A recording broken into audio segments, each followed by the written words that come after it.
Hello दोस्तों, welcome back in my channel.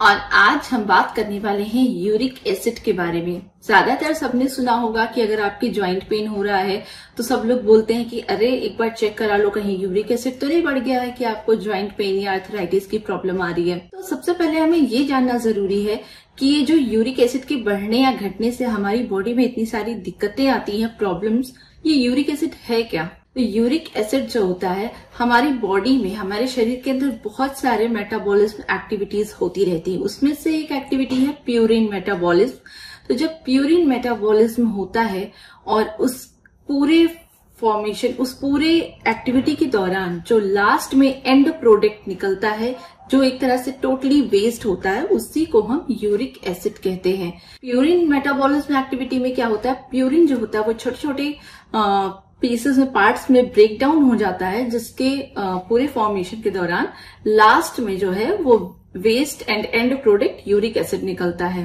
ज्यादातर जो यूरिक एसिड होता है वो जनरली हमारे ब्लड में पूरी तरह से डिसॉल्व होता है और उसके बाद जब किडनी फिल्टर करती है ब्लड से सारी चीजें, तो वो फिल्टर करके अपने में ले लेती है यूरिक एसिड को, और क्योंकि वो एक वेस्ट प्रोडक्ट है तो यूरिन के साथ वो हमारी बॉडी से थ्रू आउट कर देती है।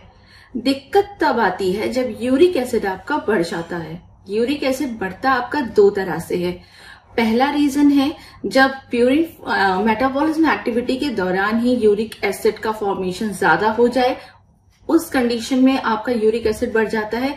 या सेकेंड कंडीशन तब होता है जब किडनी ब्लड से ज्यादा अमाउंट में बने हुए यूरिक एसिड को अच्छे से कलेक्ट, अच्छे से फिल्टर नहीं कर पाती है, जिसके दौरान वो हमारे शरीर से यूरिक एसिड को अच्छे तरीके से बाहर भी नहीं निकाल पाती है, तब यूरिक एसिड हमारी बॉडी में बढ़ जाता है। अब हम बात कर लेते हैं यूरिक एसिड बढ़ने से दिक्कतें क्या क्या आती हैं। अगर आपके शरीर में कहीं भी ज्वाइंट पेन हो रहा है तो इसका मतलब ये नहीं है कि आपको आर्थराइटिस की प्रॉब्लम यूरिक एसिड की वजह से ही हो रही है। यूरिक एसिड में जो आर्थराइटिस की प्रॉब्लम यानी ज्वाइंट्स पेन होता है उसको हम गाउट कहते हैं। जनरली फॉर एग्जाम्पल अगर मैं बात करूं कि मेरे शरीर में यूरिक एसिड बढ़ गया है, तो यूरिक एसिड बढ़ने के बाद ज्यादातर वो ज्वाइंट्स में या स्किन के नीचे जाकर के डिपॉजिट हो जाता है एक क्रिस्टल फॉर्म में।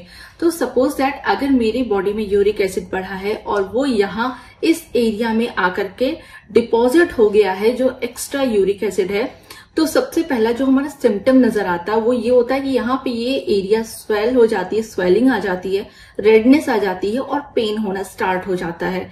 तो ये इस जो ये कंडीशन दिखेगी इसको हम बोलेंगे गाउट, क्योंकि हमारा जो ये आर्थराइटिस की प्रॉब्लम नजर आ रही है वो बढ़े हुए यूरिक एसिड की वजह से है। अब हम बात कर लेते हैं कितनी तरह के गाउट्स होते हैं। ज्यादातर जब आपका यूरिक एसिड बढ़ता है जो सबसे पहला इफेक्ट आता है वो आपके पैर के अंगूठे के एरिया से शुरू होता है।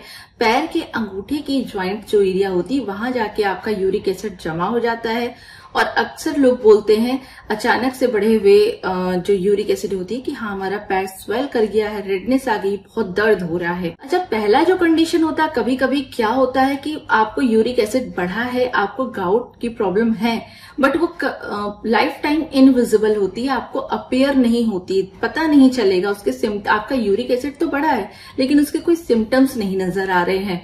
तो इस तरह के गाउट से आपको कोई बहुत ज्यादा दिक्कत नहीं होती है। तो जो ये कंडीशन होता है इसको हम बोलते हैं एसिम्प्टोमेटिक हाइपरयूरेसिमिया। नेक्स्ट जो कंडीशन आती है गाउट में वो होती है आपको कि विजिबल सिम्टम्स होते हैं उसमें, कि जो मैंने अभी एग्जांपल दिया वो एग्जांपल आपको अपेयर होने लगता है कि हाँ रेडनेस है, बॉडी में स्वेलिंग है, ज्वाइंट जहां आपका यूरिक एसिड कलेक्ट हो गया, डिपॉजिट हो गया है और आपको पेन होना शुरू हो जाता है।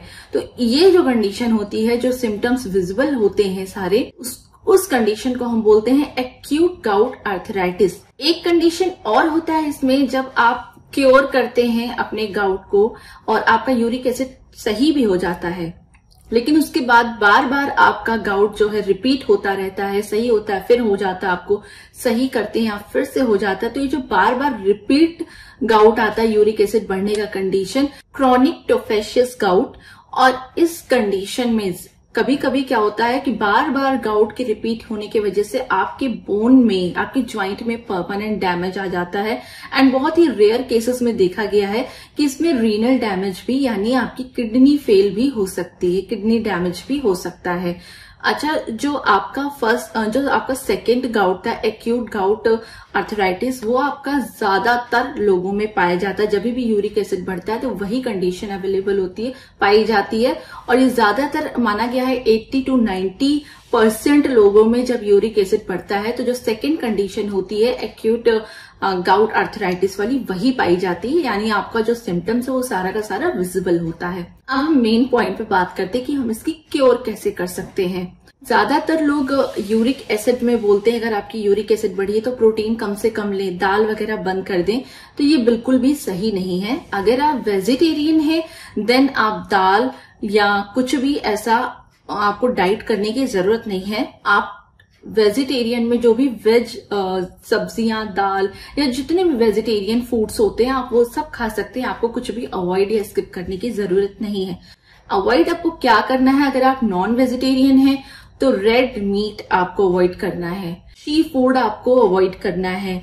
अगर अवॉइड नहीं कर सकते हैं तो बहुत हद तक कम कर दें उसको खाना, क्योंकि यहां से आपको यूरिक एसिड जो होते हैं, जहां प्यूरिन रिच फूड जितने होते हैं, जिस फूड्स में ज्यादातर प्यूरिन पाए जाते हैं वो फूड आपको अवॉइड करने हैं।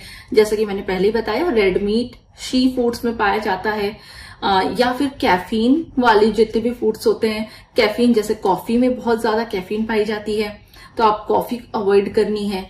या कोई ऐसा जो आर्टिफिशियल शुगर होता है लाइक फ्रक्टोज, तो उसमें आपके कौन कौन से आते हैं फ्रक्टोज किसमें, ज्यादातर जो आपके पैक्ड कैन वाले ड्रिंक्स आती हैं, चाहे वो सॉफ्ट ड्रिंक हो या आपके जो आर्टिफिशियल जूस वगैरह आ रहे हैं, इन सब में फ्रक्टोज बहुत पाया जाता है। ये भी यूरिक एसिड को बढ़ाने के लिए एक बहुत मेजर रीजन है। तो आपको इस तरह के फूड जिसमें प्यूरिन रिच फूड्स हो या फ्रक्टोज हो, ये टाइप के फूड आपको अवॉइड करने हैं। इन सब के साथ मैं आपको एक होम रेमेडी देती हूँ।